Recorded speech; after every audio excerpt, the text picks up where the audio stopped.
Start करते हैं exercise 4.4। हमें क्या करना है, राइट लिखना है minor and cofactor of the element of following determinant. जो हमें ये डिटर्मिनेंट दे रखे हैं इसके हमें माइनर और कोफैक्टर लिखने हैं, एलिमेंट्स जो इसके अंदर हैं। तो चलिए माइनर और कोफैक्टर हम लिखते हैं। हमें क्या दे रखा है, ये दे रखा है, ठीक है। तो हमें क्या लिखना है, इसका पहले माइनर लिखना। तो माइनर को हम रिप्रेजेंट करते हैं कैपिटल एम से, ठीक है।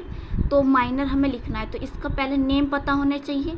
तो नेम के लिए क्या है, ये क्या है हमारे पास, ये फर्स्ट रो है, फर्स्ट कॉलम है। तो फर्स्ट रो फर्स्ट कॉलम, ये तो आपको बिल्कुल अब क्लियर हो रहा होगा। ये क्या है, फर्स्ट रो पे है, पर सेकंड कॉलम है, ये बताओ सेकंड रो है और फर्स्ट कॉलम है, ये सेकंड रो है और सेकंड कॉलम है। नेम ये है तो पहले हमें क्या निकालना है, M11। तो जब हम फर्स्ट रो पे चल गए हैं और फर्स्ट कॉलम पे चल गए हैं, ये जो दे रखा है, जहाँ ये दे रखा हो इस पर चल जाओ। फर्स्ट जो होती है रो होती है, सेकंड जो कॉलम, तो फर्स्ट रो है और फर्स्ट ही कॉलम है। तो जब चल गए तो हमारे पास क्या बचा, 3 बचा। 3 को एज इट इज लिखो। अब दूसरा निकाल लो यहाँ, ये फर्स्ट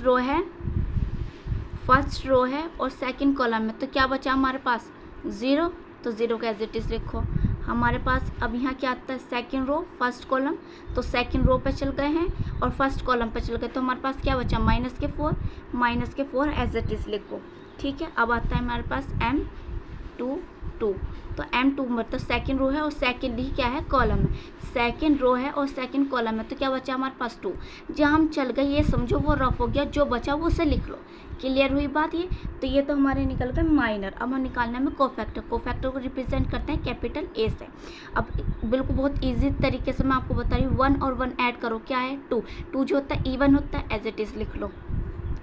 अब यहाँ लिखो, ये 1 1 निकल रहा है, ये 1 2। अब इसे ऐड करो, 1 और 2, 3 होता है। 3 जो होता है ओड होता है, तो ओड के लिए क्या आता है, माइनस। अब 0 में प्लस लगाओ माइनस, तो कोई दिक्कत है नहीं, तो इसे एज इट इज लिख लो।